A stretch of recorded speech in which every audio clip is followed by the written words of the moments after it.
এই ভিডিও যদি আপনি মনোযোগ সহকারে দেখেন তাহলে বাসায় বসে আপনারা অসাধারণ পিঠা বানাতে পারবেন। তা এই ভিডিওটি দেখুন কি চমৎকারভাবে হাতের সাহায্যে এবং চামচের মাধ্যমে কি অসাধারণ ডিজাইনে পিঠা বানাচ্ছে। আসলে অনেক সুন্দর। চাকু দিয়েও পরে কেটে দুপাশ দিয়ে এরম করে ভাঁজ করে দিচ্ছে। অসাধারণ একটি ফুলের আকৃতি হয়ে গেল।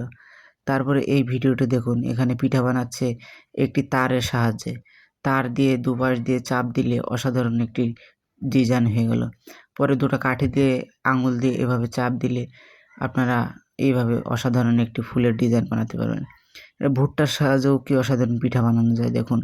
ভুট্টার সাহায্যে ভুট্টার আকৃতি দিয়ে পাটির বোনার মতো বেনে এভাবে আপনারা বানাতে পারেন।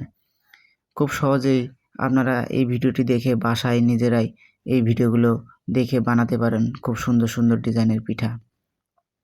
তারপরে এখানে দেখছেন আপনারা এই ফলের বিপরীতে খেজুরও ব্যবহার করতে পারেন।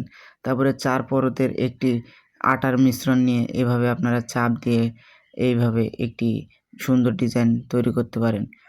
আপনার বাড়ি মেহমান আসলে খুব সুন্দরভাবে এভাবে ইউনিক টাইপের কিছু পিঠার আকৃতি দিয়ে ভিডিওগুলো দেখে বানাতেই পারেন। চামচ আর ছুরির সাহায্যে, হাতের সাহায্যে কীভাবে সুন্দর করে পিঠা বানাচ্ছে দেখুন। অসাধারণ একটি টেকনিক। তারপরে এই ভিডিওটি দেখুন, এটাও আপনার ওই ভুট্টার আকৃতি দিয়ে এভাবে ছুরির সাহায্যে এবং কাঠির সাহায্যে চ্যাপ্টা করে সুন্দরভাবে একটি আকৃতি দিল। আমার কাছে খুব তো সুন্দরও লাগছে। আপনাদের কাছে কেমন লাগছে কমেন্ট করে জানাবেন। তারপরে চাকুর সাহায্যে এটাও সুন্দর এবং ইউনিক, খুবই সুন্দর দেখুন। সুন্দর একটি পিঠার ডিজাইন হয়ে গেল। তাই এই ভিডিওটি দেখে অনেকেই বাসায় সুন্দরভাবে এই পিঠাগুলো বানাতে পারবে।